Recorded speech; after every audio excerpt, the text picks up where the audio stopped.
A review of main crop garden number 4. Right away, as I'm stepping in, I'm looking at kohlrabies. I got 7 of them planted here. I'll be harvesting that one in the next couple of days. These are early. These are meant for early harvest.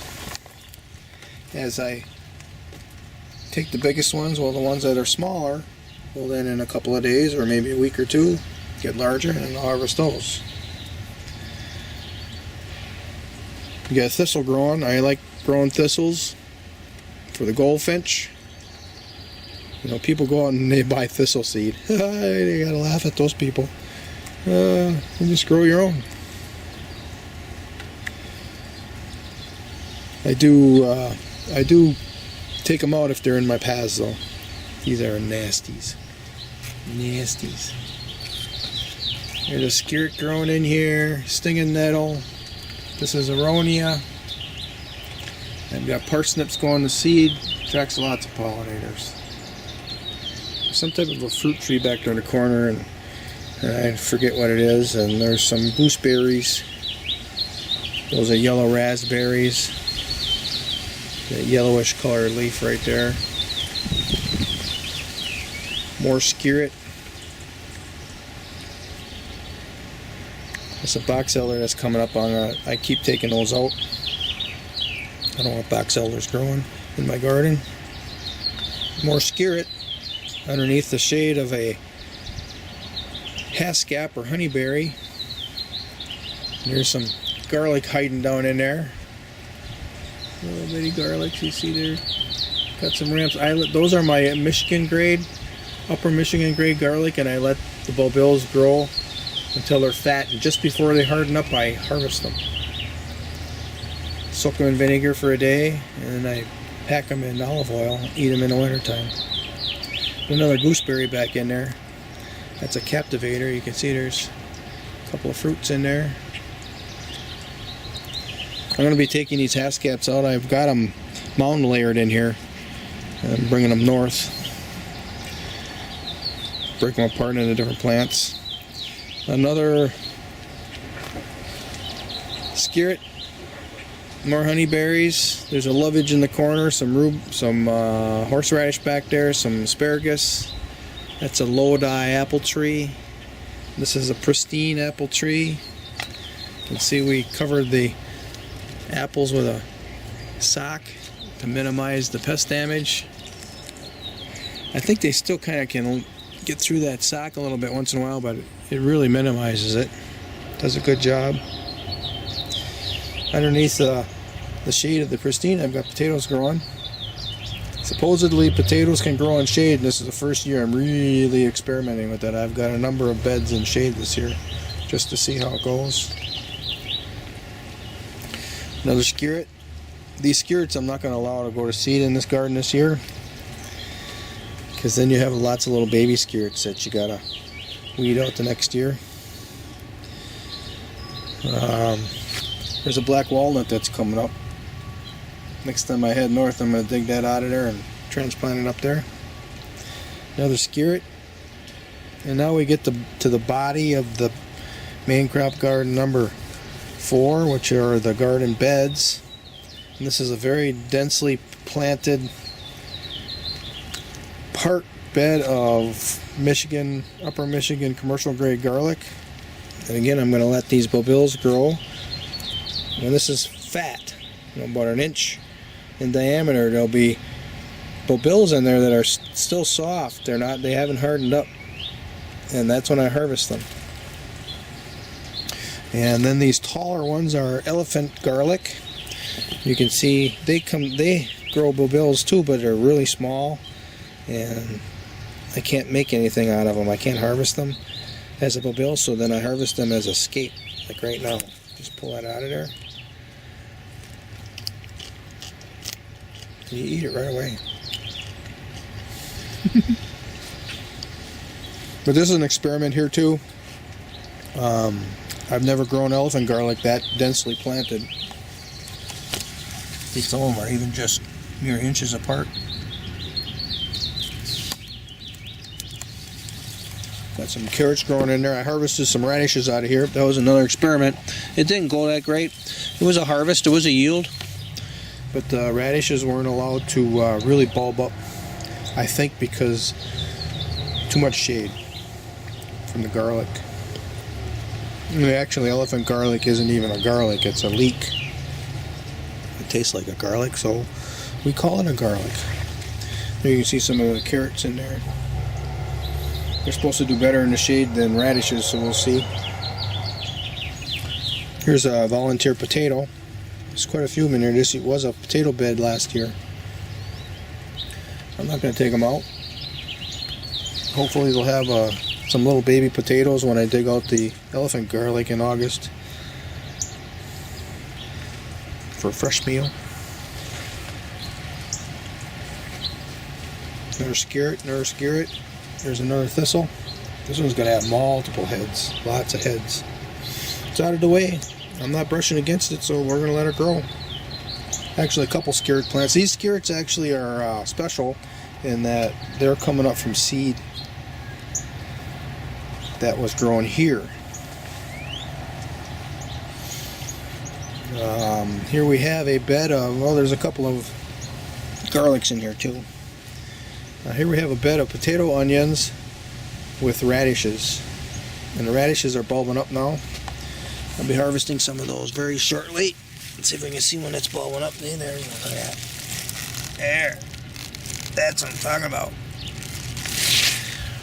So these were circle beds last year, and I planted the radishes in the center of the circle where I would bury kitchen scraps.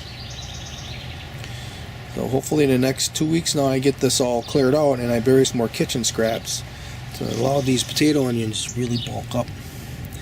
Because when you bury kitchen scraps, you attract worms. Worms eat it, and then they'll fertilize everything as they leave the area. Well, this is a really good crop of potato onions. All of these have got 5, 6, 7 shoots coming out of it. The more you have, the smaller they are. So I've had some that were 10, and the onions were smaller, but you definitely had more bulk compared to the couple that'll only have 3 or 4. Those are larger onions, but there's less bulk.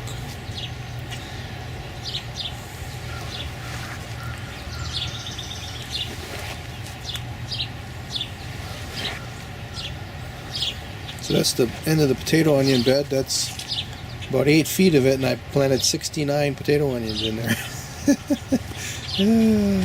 I kind of think I overdid it, but I want to experiment. I want to see what will happen. So this is the Upper Michigan commercial grade that I planted from Bill's last year. And then this is a garlic I got from a lady in at the farmer's market a couple years ago. And it grows this really little bobil. You can't really eat it, but you can plant it and grow a whole bunch more little garlics. And I've got a bed of that going on right now.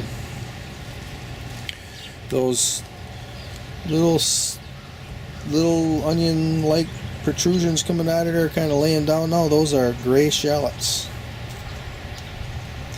I've got a whole thick bed of them there, and I've got a lineup of them right there on the other side. So these are potato onions, and then you see it kind of lightens up. Those are gray shallots right there. This is one of my grandma's walking onions, or Egyptian onions. It's a form of it. Spring onions, I call them. This one likes to stand up, so I like it. It's all by itself here. Hasn't been bothered by the slugs or anything yet. It looks nice, so I'm going to leave it there. It just really looks nice. Let's see if I can get a... There, you can kind of see. Looks like an alien. Oh, I've got a couple of June berries planted in here. Oh man, are they sweet. They're just terrific. One there, where's the other one? It's over here somewhere. I thought we had 2 of them in here. Oh yeah, here it is right here. It's existing in the shade. That one doesn't have any berries in it. I'm going to have to get in there and take some of this stuff out. I'm going to trim down some of these branches too. I don't want them coming into the garden that much. In the corner we have black raspberries. Oh my God, you should see my black raspberries I've got growing in the back. Gallons and gallons and gallons. There was a cheap plum tree that I bought from Walmart and it died back. I think there's some shoots coming out of the roots now. I'm just going to stop buying that crap from Walmart. That's a honeyberry that's supposed to be sweet. I forget the name. Starts with a Y. Looks like we're going to get a chance to test it because there is a berry right there. First time I noticed it. I better put a sock around it. That's a ground cherry. Gonna get a few of those. That's a gooseberry. We're gonna get a chance to see how sweet they are. It's a baby gooseberry that I layered here. There's another honeyberry supposed to be sweeter. That one I actually have the tag there yet. Blue Moon. Most of the crap I buy from that outfit dies. Here's another one that's a new one. I haven't tasted yet.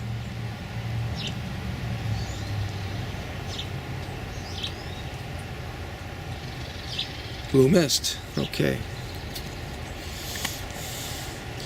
This is a Houghton gooseberry and it should have been loaded with gooseberries this year and it isn't. So now I'm not sure how much I like it. It's a sweet berry. Had some berries on it last year. I think there's some berries on it, but it should be loaded this year. This is its third year here. So we'll give her one more year, see what happens. Then there's a little apple tree on a dwarfing stalk down there in the corner somewhere. There's a kohlrabi hidden in there. I'm actually nursing 3 white bark pines right here. That is a native pine tree that has edible nuts. So I was going to plant it up north. This is designated for my land north, and I was going to plant them this spring, but that virus had me locked down, so I didn't go up there the time when I should have planted them. You got to plant them as soon as the ground unthaws, and it gives them the best chance of getting established before the heat of the summer. So that's it. Back out to my makeshift door here. Then I've got to fix. Everything needs fixing. Oh, look at the gooseberries on this one. This is coming out of the corner here. And see, you can see the gooseberries hanging on it. Lots and lots and lots. Gooseberries galore. All right.